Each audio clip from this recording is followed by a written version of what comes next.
नमस्कार दोस्तों, मैं अंकुर उपाध्याय स्वागत करता हूं आप सभी का एक बार फिर से अपनी नई वीडियो में। दोस्तों, एक बार फिर से बिग ब्रेकिंग आप सभी के साथ डिस्कस करना चाहूंगा और ये बिग ब्रेकिंग आते हुए दिख रही है अमेरिका की तरफ से। एक एक करके दोनों लोग कमेंट कर रहे हैं। एक कमेंट ईरान करता है, फिर एक कमेंट यूएस करता है। और दोनों के कमेंट्स में अगर आप नोटिस करो तो एक चीज है, इनडायरेक्टली बात करना चाहते हैं लेकिन डायरेक्टली कह रहे हैं कि बात नहीं करनी है। एक एक करके मैं आप सभी के साथ सारे कमेंट्स शेयर करूं उससे पहले मैं आपको अभी की करंट सिचुएशन बताना चाहूंगा।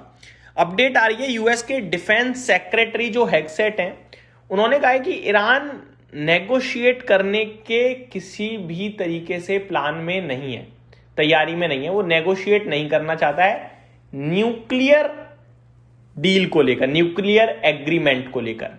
वैसे बातचीत करने के लिए थोड़ी देर पहले ये भी आई थी कि अगर अमेरिका बात करेगा तो हम बात करेंगे। और थोड़े दिन पहले एक खबर आई थी कि अमेरिका ने कहा था कि हम नए सुप्रीम लीडर से बात कर सकते हैं, तो सुप्रीम लीडर ने कह दिया कि ना, अब कोई डिस्कशन नहीं होगा, कोई समझौता नहीं होगा। फिर अगले दिन खबर आती है ईरान तैयार है। फिर अमेरिका में से खबर आती है कि भैया वो कह रहे हैं कि अब बहुत देर हो चुकी है।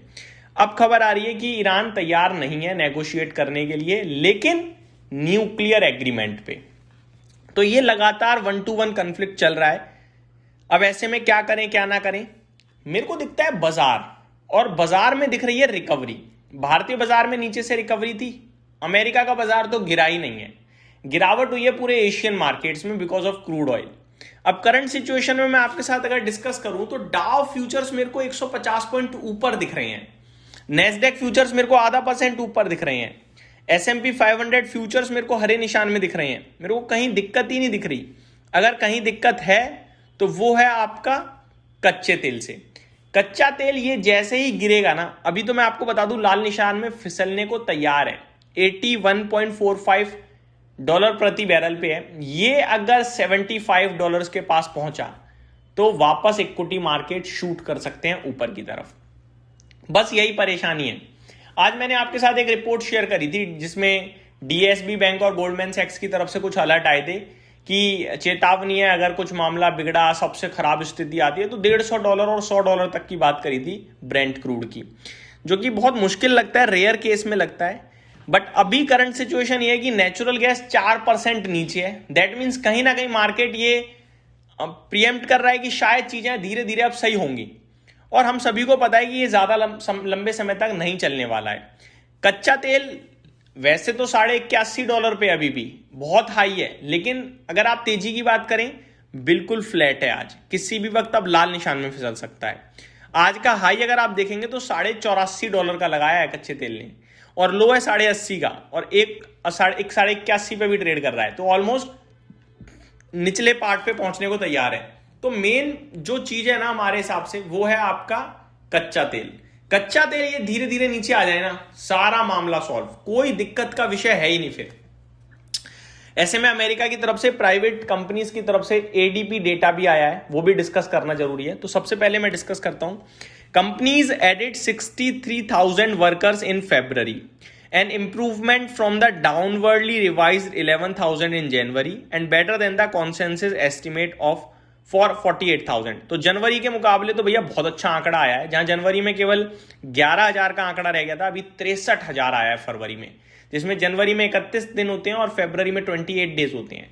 बट बहुत ही शूट कर गया है नौकरियों का डेटा देखे तो, ज्यादा एम्प्लॉइज आ गए हैं, आप ये कह सकते हैं। और अगर आप अनुमान की बात करें तो अनुमान 48,000 का था। दैट मीन्स इकोनॉमी तो अच्छा कर रही है। Most of the hiring came in 2 sectors, health services and construction services. तो कंस्ट्रक्शन और हेल्थ सर्विसेज में ज्यादातर हायरिंग हुई है। ये जो 63,000 वर्कर्स आए हैं वो ज्यादातर हेल्थ और कंस्ट्रक्शन में आए हैं। Job growth in other sectors either was flat और लोअर। बाकी के सेक्टर में या तो बिल्कुल फ्लैट थी या घटकर ही आई है। बस ये 2 सेक्टर से जिन्होंने जॉब को बढ़ावा दिया है। वहीं अगर पेमेंट की बात करी जाए तो पे ग्रू 4.5% for those staying in their jobs, while wage gains for job switchers moved down to 6.3%, the smallest gap since ADP began tracking metric।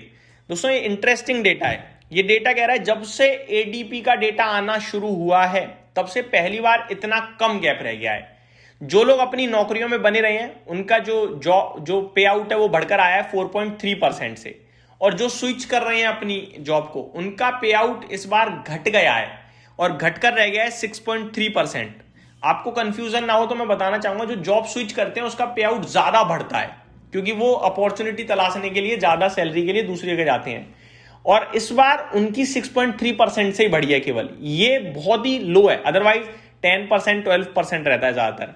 और जो सेम जॉब में रहते हैं उनकी नॉर्मली कम ही बढ़ती है, बट अभी 4.5% बढ़ी है। तो ये डेटा बता रहा है जो कि अभी तक का सबसे कम गैप रह गया है। अब आगे मैं आप सभी के साथ शेयर करूं तो मेन यही था, जो एडीपी डेटा है उसने अनुमान को बीट करा है। Education and health services and industry that has been the primary driver for job creation added 58,000 jobs for the month.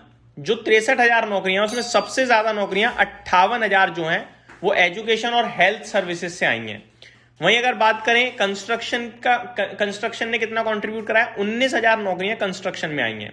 वहीं अगर आप देखें प्रोफेशनल और बिजनेस सर्विसेज से 30,000 पोजीशन छूटी हैं। मैन्युफैक्चरिंग में करीब 5,000, ट्रेड एंड ट्रांसपोर्ट में, यूटिलिटीज में लगभग 1,000 नौकरियां निकली हैं। तो यहां से लोग छोड़कर भी गए हैं। तो ये पूरा का पूरा डेटा है जो मैंने डिस्कस किया। उम्मीद करता हूं डिटेल्स पसंद आई होंगी। Thank you so much for watching this video. Have a great day guys.